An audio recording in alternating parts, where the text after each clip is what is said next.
Were the lesson objectives met? I say for the most part they were. The kids really did a good job assuming the character of Michael or Teresa and writing from that perspective. That was the main thing I was hoping they would accomplish by understanding the directions, and that they didn't sound like the author anymore. They sounded like the kid telling the story. So also more than just changing the pronouns from they to we, from Michael to I or Teresa to I, but to try to become that character. And what would that 7th grade boy or girl sound like? I know this because I went through their Google Classrooms and scrolled down to see if they followed the directions. What would I do differently next time? Not a whole lot. I think this went well. This is actually the first time I've taught Restart and this lesson specifically. So I think that it went well. I would maybe consider doing partners instead of groups, just because they didn't really need to be in a giant group once the writing got started.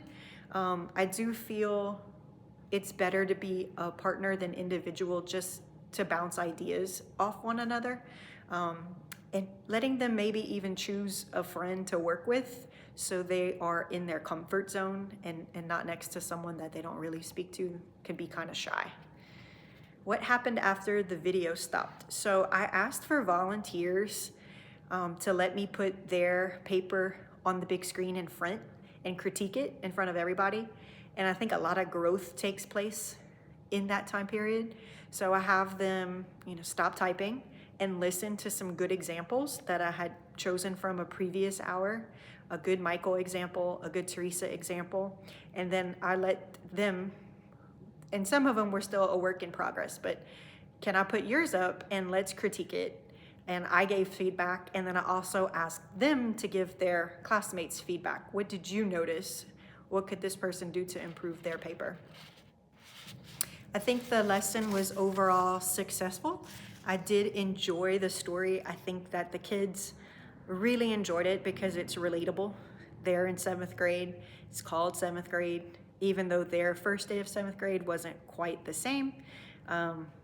It was a relatable story that I think they enjoyed. And I hope that there is more opportunities to practice narrative writing in this unit.